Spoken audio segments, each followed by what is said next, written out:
Look at him. Oh, he's like a salmon.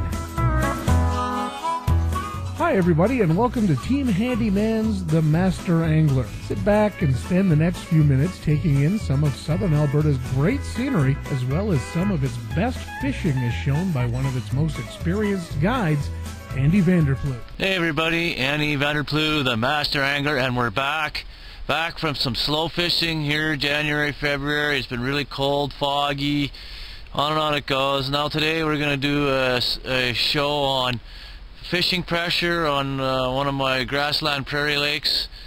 Today you'll see in the background here a pike lake that I like to go fishing at, and we're seeing a lot of fishing pressure.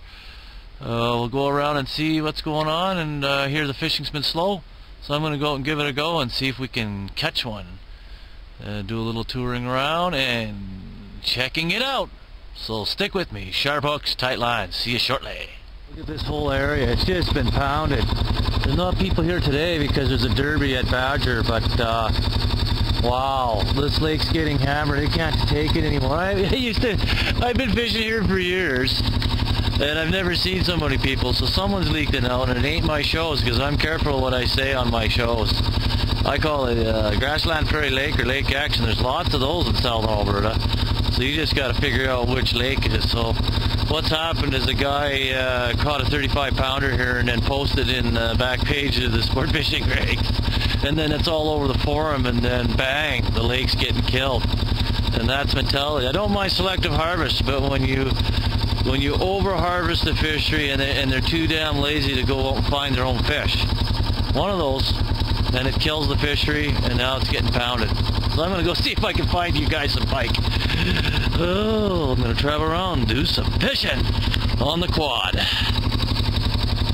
See it, look at it, pounded. There's even a guy back in here.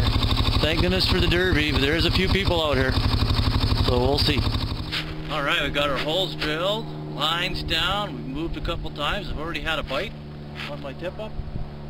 And I'm talking today on fishing pressure on some of our pike lakes here in southern Alberta. And I had to move. I didn't get a bite on the first one. Had to get some guys pull up, and I've never been here before, and I heard it's a pretty good fishing lake. And then I give them the the spiel about practicing catch and release, on and on it goes. But I'm gonna see if I can get you guys on some fish and talk more on the fishing pressure.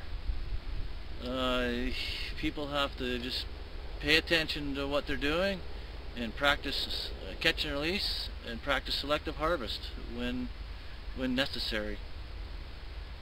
So stick with it. Sharp hooks, tight lines. We'll see you shortly. Okay, there's my setup. The flag already went off. Tip up's down. Got smelts on.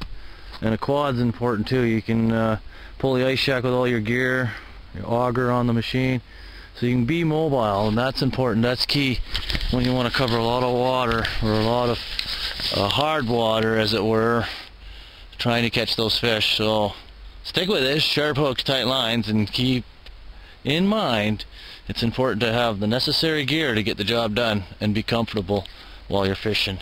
This is our second move. We'll see if we can show you some pike action shortly. Alright, Andy Vanderploeg back, and we've moved what, 4 times here on one of my favorite lakes. It's getting pounded to crap. It's been slow fishing for since mid-January. Here it is now, the end of February. We've moved around, fishing slow. Everybody keeps driving up and asking me what's going on. I believe it's since 2008 I've never seen so many people on the lake. And all it takes is one person and saying something and about big fish on a small little waterway like this, and it doesn't take very long to put tons of pressure on it and wipe out the fishery. So next time, think about what we're doing. Go out and have a good time, practice catch and release, do some selective harvesting, and take care of the fishery. Because all it takes is one wrong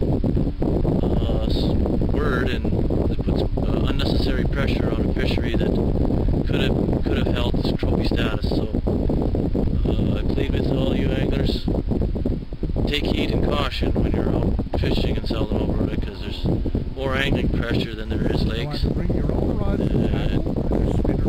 do your part, educate each other, take care of those fisheries so our kids can catch pike, walleye, whatever fishery you're fishing on for our kids' future generations. So take heed, take care, and thanks for watching today's episode on my concerns.